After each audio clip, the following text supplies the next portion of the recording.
नमस्कार दोस्तों, हैलोजन व्युत्पन्न निर्माण प्रक्रिया के दौरान लास्ट वीडियो में अपन ने अल्कोहल से हैलोजन निर्माण की विधि पढ़ी थी। आज अपन पढ़ेंगे हाइड्रोकार्बन द्वारा एल्केन और एल्कीन से किस प्रकार हैलोजन व्युत्पन्न का निर्माण किया जाता है। तो जो प्रथम पार्ट लेते हैं, पहली जो अभिक्रिया है एल्केन की सहायता से हैलोजन व्युत्पन्न का निर्माण कैसे किया जाता है। तो ध्यान देना, बिल्कुल सिंपल सी अभिक्रिया है। जब किसी एल्केन की हाइड्रोकार्बन की एल्केन की अभिक्रिया सबसे सिंपल एल्केन हैलोजन के साथ करवाई जाती है, क्लोरीन के साथ, प्रकाश की उपस्थिति में, ये ध्यान देना, प्रकाश की उपस्थिति में अभिक्रिया संपन्न करवाई जाती है,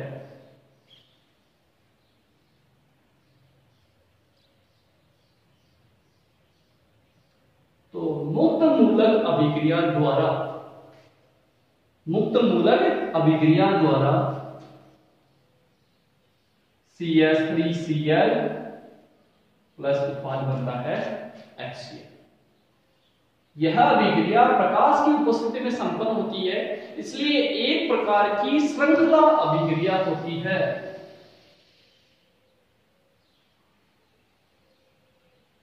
श्रृंखला अभिक्रिया अर्थात जब तक इस अभिक्रिया के अंदर प्रकाश और हैलोजन उपस्थित रहेगा तब तक कंटिन्यू बना हुआ उत्पाद आगे और अधिक उत्पादों में बदलता जाता है। HNu और Cl2 की उपस्थिति में फिर से क्रिया करेगा तो बनेगा CH2 Cl2 HCl।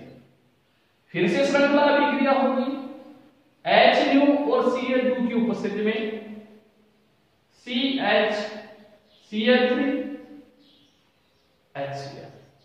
फिर से श्रृंखला अभिक्रिया होगी HNu और Cl2 की उपस्थिति में, जब तक ये सारे हाइड्रोजन हट नहीं जाते यहां से। CCl4 H, यह अंतिम उत्पाद बनता है इस अभिक्रिया के। अब जो उत्पाद बने हैं उनका आईयूपीएसी नाम क्या है? CH3Cl, इसको कहा जाता है क्लोरोमेथेन। CH2Cl2, इसे कहा जाता है डाइक्लोरोमेथेन। CHCl3, इसे कहा जाता है ट्राइक्लोरोमेथेन, या कॉमन नाम है इसका क्लोरोफॉर्म, जो कि निश्चेतक के रूप में प्रयुक्त होता है। CCl4 टेट्राक्लोरोमेथेन, या कॉमन नाम है कार्बन टेट्रा क्लोराइड, ये कार्बनिक इलाय के रूप में प्रयुक्त होता है। तो ध्यान देना, एल्केन की क्रिया हैलोजन के साथ प्रकाश की उपस्थिति में संपन्न करवाने पर मुक्त मूलक अभिक्रिया द्वारा एल्किल हैलाइड का निर्माण होता है, हेलो एल्केन का निर्माण होता है। चूंकि ये अभिक्रिया प्रकाश की उपस्थिति की वजह से और हैलोजन की उपलब्धता के कारण श्रृंखला अभिक्रिया होती है, इसलिए ये लगातार अंतिम उत्पाद तक अभिक्रिया संपन्न होती रहती है। इस प्रकार से एल्केन की सहायता से हैलोजन व्युत्पन्न का निर्माण किया जाता है। इस अभिक्रिया में जो हैलोजन की क्रियाशीलता का क्रम होता है, यहां ध्यान रखना, इस अभिक्रिया में हैलोजन की जो क्रियाशीलता का क्रम होता है वो होता है Cl2 Br2 I2। इसका कारण मैं बता देता हूं, ध्यान देना। I2 सबसे कम क्रियाशील होता है, क्यों? क्योंकि ये बल दुर्बल होने की वजह से यहां अभिक्रिया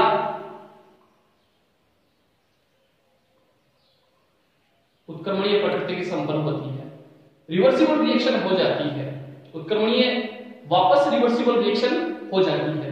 Cl2 के साथ अभिक्रिया सबसे सफल कंडीशन में संपन्न होती है।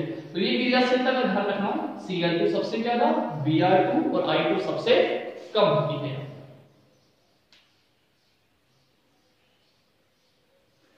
सेकेंड जो रिएक्शन है एल्कीन, एल्कीन की सहायता से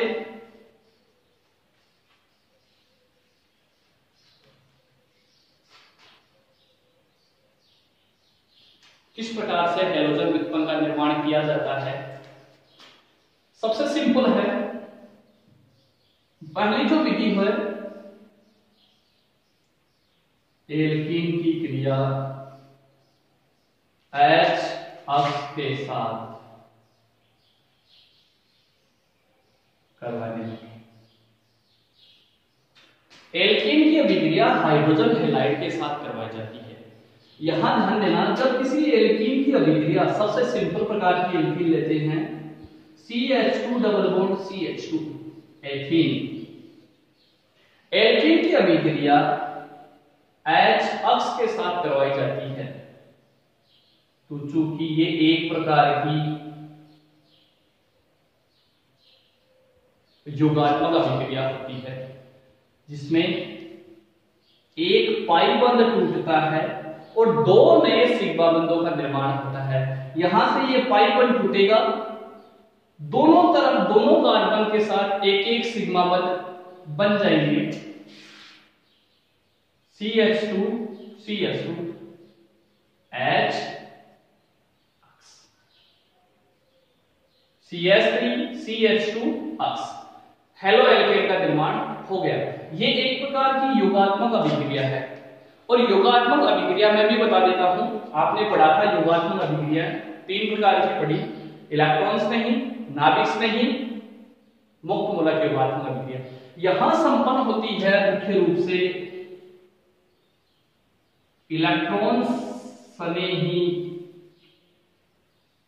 योगात्मक, यहां इलेक्ट्रॉन स्नेही योगात्मक अभिक्रिया संपन्न होती है।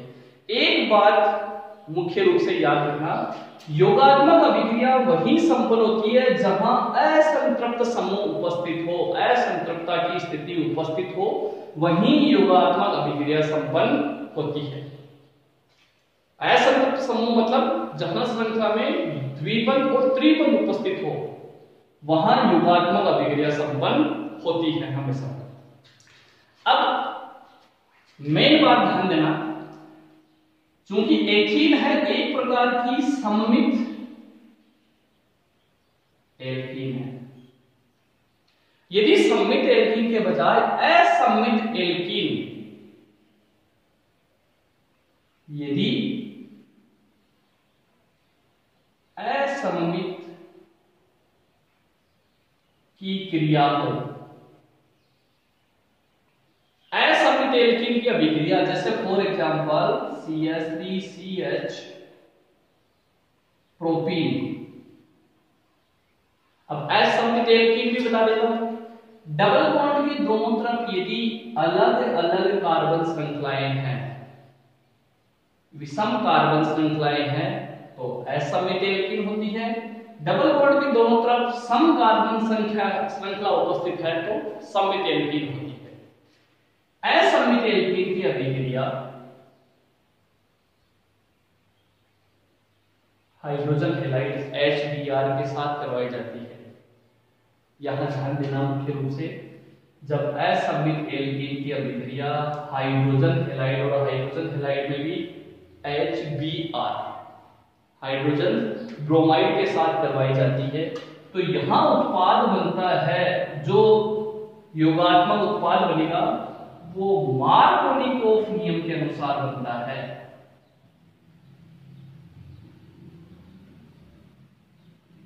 मार्कोनिकोफ नियम। अब मार्कोनिकोफ नियम क्या कहता है, सुनिए, ध्रुवीय अभिकर्मक का ऋणात्मक भाग,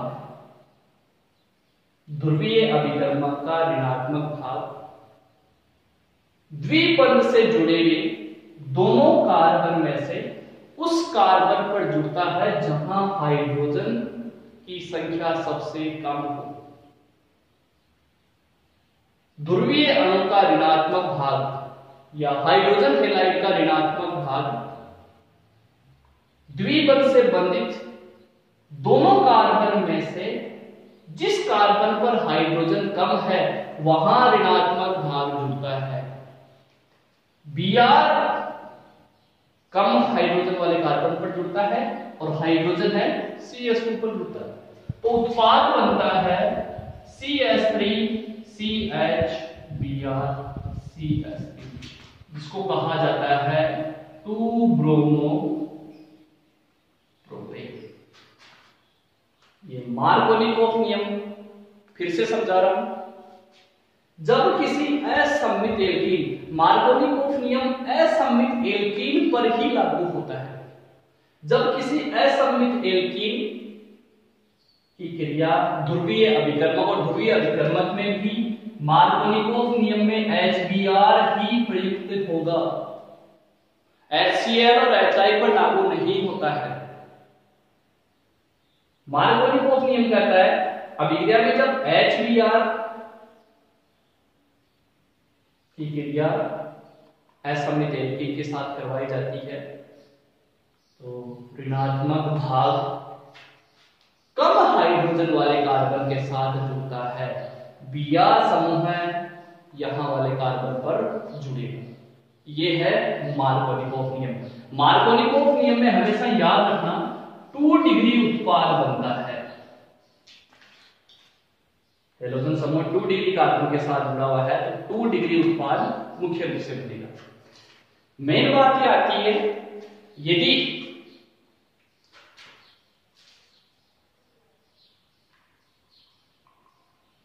प्रोपीन की अभिक्रिया HBr के साथ करवाई जाती है और यदि अभिक्रिया में यहां पेरोक्साइड उपस्थित हो, जैसे बेंजोइल पेरोक्साइड उपस्थित हो अभिक्रिया में, असममित एल्कीन की क्रिया HBr के साथ पेरोक्साइड की उपस्थिति में संपन्न करवाई जाती है तो उत्पाद बनता है प्रति मार्कोनिकोव नियम से।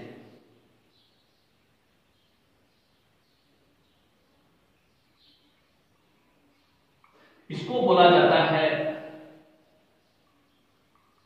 पेरोक्साइड या खरास प्रभाव। पेरोक्साइड या खरास प्रभाव प्रति मार्कोनिकोव नियम कहता है असममित एल्कीन का असममित एल्कीन की क्रिया HBr के साथ पेरोक्साइड की उपस्थिति में संपन्न हो तो ध्रुवीय अणु का ऋणात्मक भाग ज्यादा हाइड्रोजन वाले कार्बन पर जुड़ता है। ध्रुवीय अणु का ऋणात्मक भाग ज्यादा हाइड्रोजन वाले कार्बन पर जुड़ता है। ये Br समूह है जुड़ता है इस कार्बन के साथ, तो उत्पाद बनता है CH3 CH2 CH2 Br 1-ब्रोमो propane. ये यहां ध्यान रखना प्रति मार्कोनिकोव पेरोक्साइड की उपस्थिति में लागू होता है, जबकि मार्कोनिकोव नियम में पेरोक्साइड उपस्थिति नहीं होती है। मार्कोनिकोव नियम में 2 डिग्री उत्पाद बनता है, जबकि प्रति मार्कोनिकोव नियम या पेरोक्साइड या खरास प्रभाव में 1 डिग्री प्रोडक्ट बनता है, 1 डिग्री उत्पाद बनता है। तो इस प्रकार एल्कीन की अभिक्रिया हाइड्रोजन हैलाइड के साथ करवाने पर हेलोजन उत्पन्न का निर्माण होता है, हेलो एल्केन का निर्माण होता है।